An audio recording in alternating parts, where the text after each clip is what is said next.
If you're looking for an easy to play, easy to learn, and relatively budget deck to take you into the weekend ranked, then I have the deck for you. It is a $69 Frenzy Aggro War deck. I've been working on this deck for the past week, and this is the final iteration. I've just made my final last tweak to my last card, and now it is ready to share and to take into the weekend. So let's go through it really quick. I'm not going to go through every single card because a lot of them are very similar to ones you've seen in a lot of other Frenzy aggro decks. So I'll give you the deck code in the description. And right now I'm just going to highlight what makes this deck work and show you some of the key players here. So of course we have Soul Survivor ×2, and this is what I use for board clear instead of the Carnage. And the reason is because that +5 strength a lot of times is just a game ender right then and there. It's basically like a +5 damage to face on the turn that this card is dropped. So a lot of times this will just end the game, no questions asked. Another way to do that was have another round, and this is again just another buff. A lot of times this will be put onto a character with Twin Strike so that we can clear the board and hit face with it. So the Twin Strikes are the Orcish Elite, which you've probably seen many times. This is not anything new to a Frenzy deck. But one thing that I added that I think should become more mainstream is the Nokkvi Pillager. And I have two of these actually. I started in an older iteration of this deck with just one, but I've increased it to two. And the reason is I think this is a severely undervalued card. It has a Twin Strike, it has Leech, it's a 3/3, and I don't know why it's not used more. The reason that I think it is so good is because the Twin Strike in a Frenzy deck allows you to continue to hit face while maintaining the board. Where something like the Orcish Elite comes in on turn 5, a lot of times the board is already decided when the Orcish Elite comes down. Whereas if you can have a Twin Strike off turn 3, or even Mana Crystal into it on turn 2, then you can start taking care of some of their small characters while still getting that Frenzy by hitting face. On top of the Twin Strike, it does have Leech, and this is not to be just taken lightly. I know that the Frenzy aggro deck is a fast deck, and we're going to be going under a lot of decks quicker than them. So a lot of times you're not too worried about your health, but you'll see in the games that I'm going to be showing you why this Leech comes in so handy. A lot of the decks in this current meta are really fast decks. They end the game so quickly. So there's a lot of war decks that could be faster than you. There's also deception decks that are really fast as well. The Leech being there allows you to be a lot stronger against decks that otherwise would be faster than you. Then you have the Enduring Shield, of course. This is one of the biggest key cards to this deck, and that works in such good combination with anything that has Twin Strike, because then it allows you to either clear the board and hit face, or clear 2 minions in one shot without losing health on your character.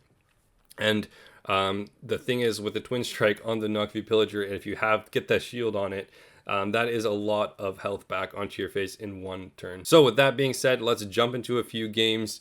Currently, we're sitting at 1500 MMR. All the games played here have been over 1500 MMR with this deck so far. So the iteration previously was sitting at a 70% win rate for 20 games.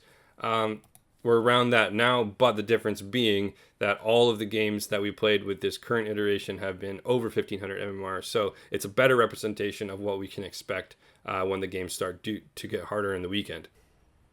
All right, Slayer, of course. And then we'll be taking with us the... So we're going up against another war. So this is why the Nokkvi Pillager comes in real handy here. Just because if we're both going quick, it's nice to have that bit of sustain. And okay, the Raid Reveler is good. Let's try to find something to get board advantage early on here. So we can Enduring Shield. That means we don't need 2/3 drops. Okay, this is pretty bad. We got 2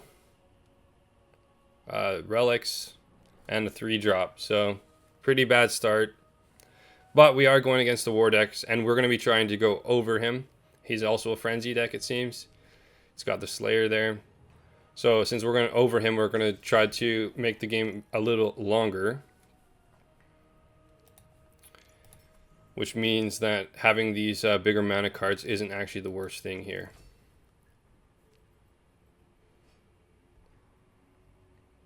because we do have that leech, so we can sustain some early damage if we have to.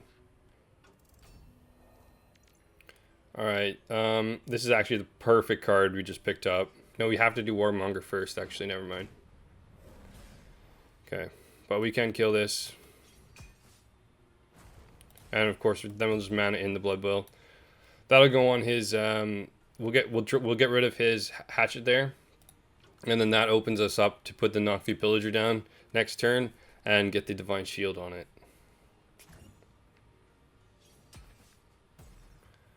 So that was a little bit of a sacrifice, but it's perfect.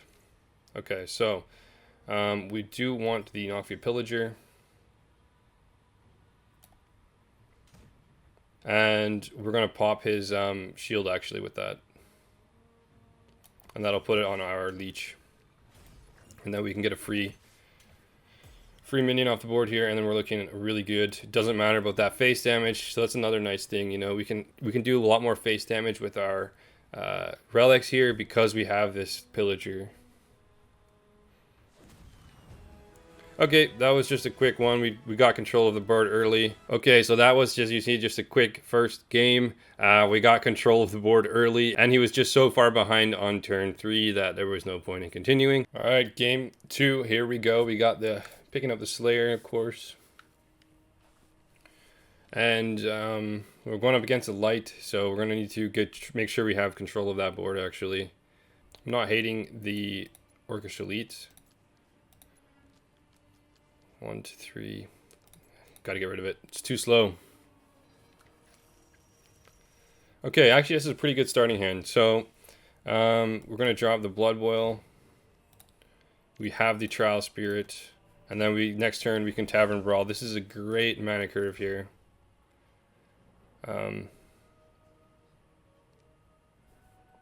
Yeah, this is pretty great because we should be able to deal with anything now that he throws onto the board with our Tavern Brawler. And then we can start just building up our Blood Boil Outlaw here. At least that's the plan. Not sure if that was the best move on his part. I mean, I don't actually think we can take it out this turn, but because it does have backline. I mean, for sure we have to Tavern Brawler, so we'll throw that on there. Might as well finish it off.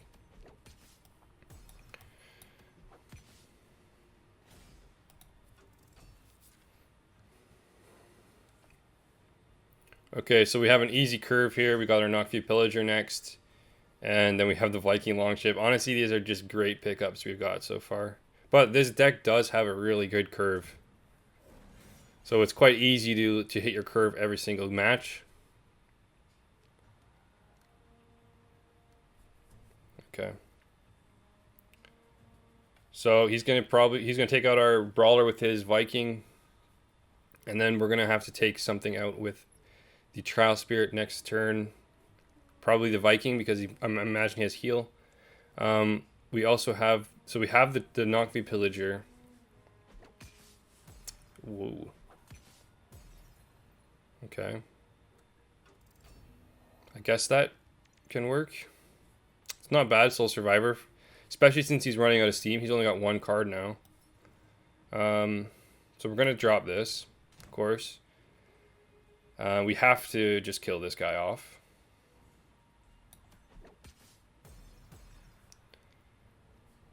And just might as well hit face. No point in just chipping away at that backline guy. We're trying to get some favor built up here. We really want to get that Wiccan Trapper. Potentially even just the Ambitious Adventurer. That's what I'm looking at least. Don't really need the Card Shark here.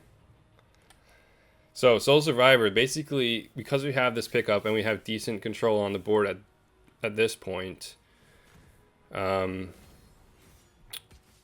should give us a pretty big advantage here. Come turn 6, I think it should be pretty much game over. He's out of cards. Okay, so now we have options. We have major sustain if we throw another round on, but the Viking Blitz is just so good for this curve. Although if we throw another round on, we get a plus 3/3. Then we're going to end up getting the buff on the Viking longship next turn. So, but if yeah, let me think. No, that's just too good. And then we get a bunch of face damage. So it's for sure another round. We're going to go for the face. 6 damage to face. Hard to say no to that. And we're going to take out the Monosian. Just give him no chance to get back in this game. Now,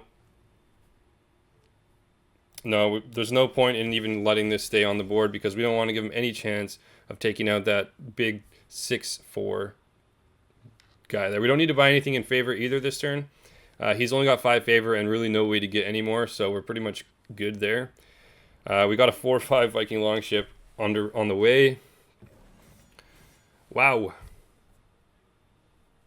That's a big buff.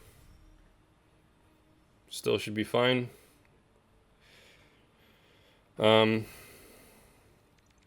So the question is, do we need card draw? Actually, that Archangel Bruiser is not even that bad of an option there. I mean, first things first, we're just going to go get Frenzied. Now we can drop this guy and then hope that that clears both characters. I say, why not? We pretty much can do anything here. We can pretty much do anything here. We're good to go.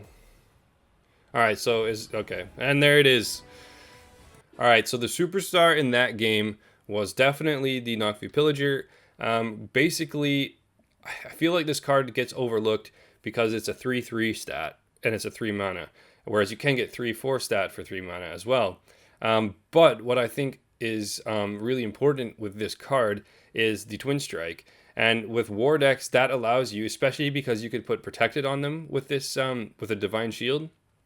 That means that with the Twin Strike, you get to go face, get that 3 favor, and then you also get to keep control of the board with the Twin Strike and the Protected. So having that 3-drop 3/3 with Twin Strike and Leech, like, it's just a big bonus. I think if it just had Leech, that's not enough. The sustain is not enough to make this card worth putting on the deck, but having the Twin Strike definitely is. Okay, this game is another War v War. So what kind of war deck is he going to be playing with? Okay, so remember, he's a Frenzy now. We can see by his 0 power. So we're going to be going over him. So which means we're going to want slower cards. 5-drop a little bit too slow. Viking Longship. We'll keep surfing. Yeah, okay.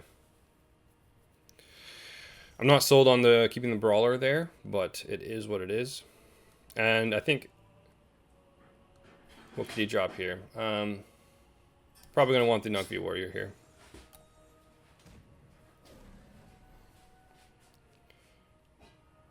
And we might as well just give it an extra health. Now we have a 3/2 and a 1/3 turn 1. Not too bad. And we also have the Tavern Brawler ready to take out anything that we can't take over. Oh, yeah. I mean, it is what it is. A 1-drop for a 1-drop. In this case, we might as well just drop the Ward. What is this called? Ward. Dryad Sailweaver.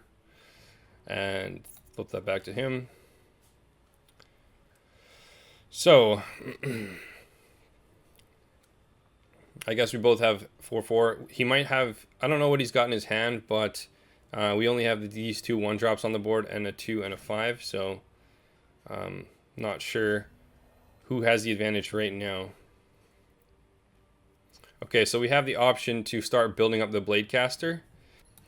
I think we need to pop that Protected there. Might as well kill it.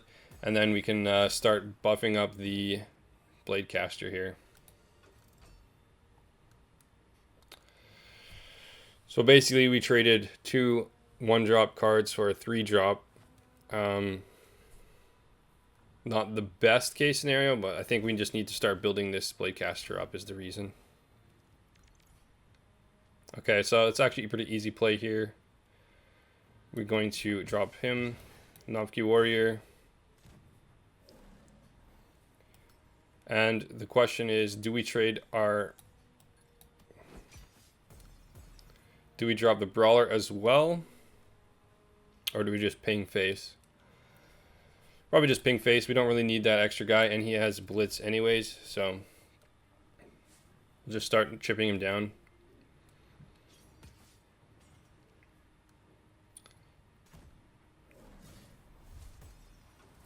Yeesh.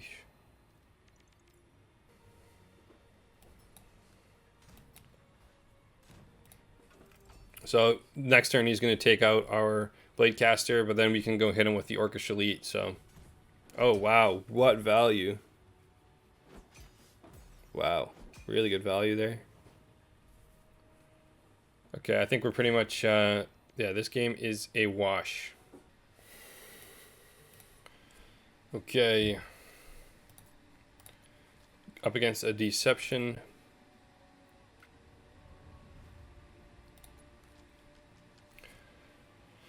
So the Ward might come in handy here. Nokkvi Pillager also could, because sometimes some of these Deception decks can be quite fast. So we're just going to throw that on there. Just depends on which deck he's playing.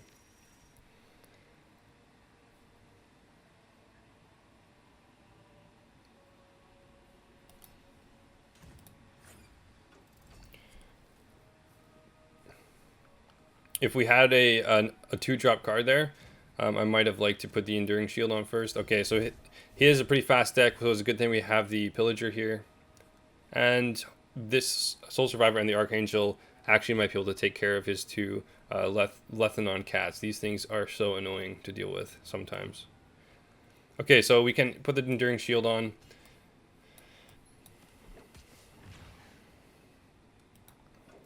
And that means we're going to be able to protected our Nokkvi Pillager this game.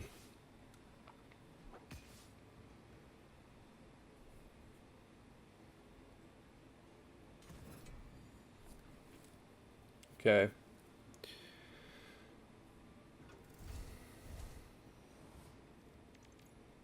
So that's easy to...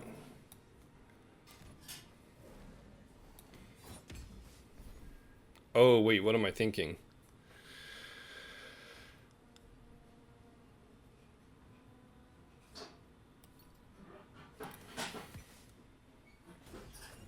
I don't know. For some reason, I thought that this guy has 2 health. I totally just miscounted that.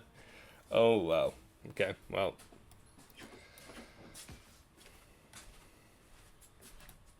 At least we have the shield on it. Still works. Still takes care of that Pyramid Warden. I think the better play probably there would have been to get the Nokkvi Pillager down then. And then basically he would have been able to... he probably would have killed the Sail Weaver with his Pyramid Warden, but or just hit face. Either way, we're still pretty good off here. So this, because it doesn't have overkill, kind of sucks now, because I was kind of hoping that that was going to get the... take care of the Shadow of Lethenon cats. Yeah, now this says Order and Burn. Ridiculous. Honestly, we just need this Pillager down. It's got to happen. Gonna shield it. And what else? So he's gonna probably ping it. Let's just give it some 2-1 now, just to help with so we can't kill it with the Skeleton Heavy and a one of these cats here. Normally I like to save my buffs for the turn that I use them, but in this case it's just to help keep it on the board.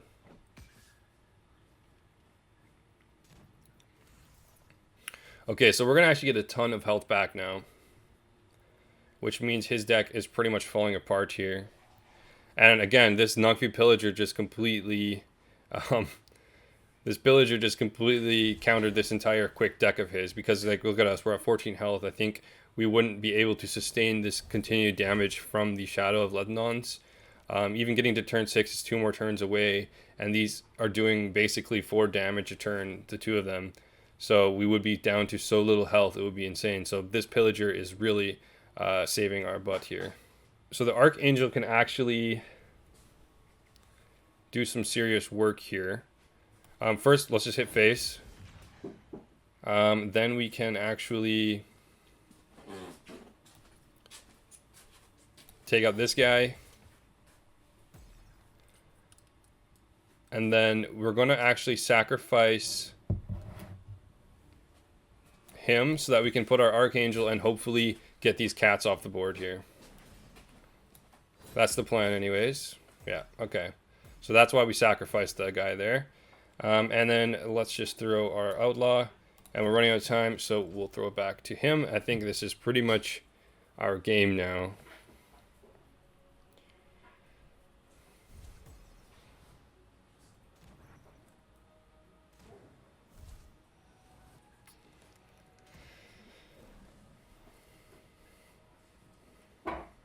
Alright, so basically this game was almost lost here.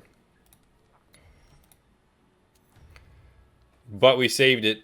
We had the sustain we needed. That stupid mistake early on was, yeah, it was a little bit ridiculous. I should not have done that. Okay, so we're going to, of course, hit face. Well, now we can just, we're so close now, we can just keep dropping it down. Might as well throw the Orcish Elite here.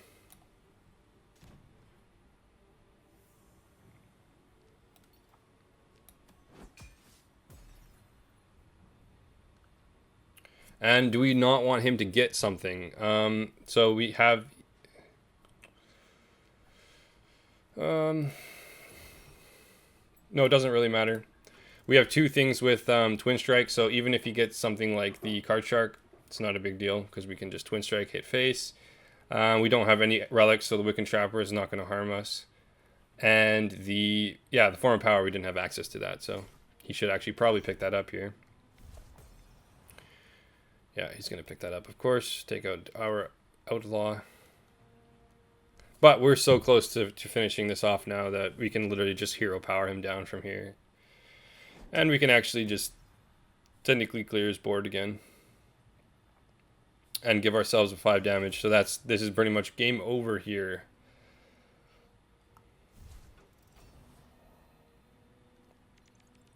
Alrighty, so let's finish it off in style.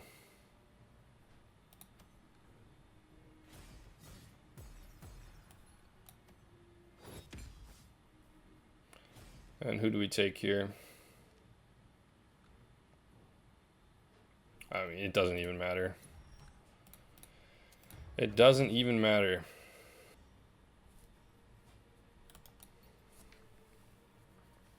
So basically, we picked up the Rune of Fire earlier, so we have lethal. Nothing he can do. We are full health thanks to our Pillager. Yeah, this really just... I feel like because the boards are... The games go so fast right now in this meta. It's just it's really vital to have a little bit of sustain. Even though we are a fast deck, there's still decks that are faster than us, like this deck for example. And even if we're going up against the war decks that's the same, if they just get a better draw than us, then they're also going to be faster. So honestly, I think that this deck is actually going to be a serious competitor come this weekend. And that's it for this video. If you do want an even cheaper budget deck, then you can check out my last video over here where I go over a mage deck that has proven itself in weekend ranked. Or if you want to talk between videos, come say hi in the Discord. There's a link in the description of this video. And with that, I will say goodbye and see you in the next video. Thanks for watching.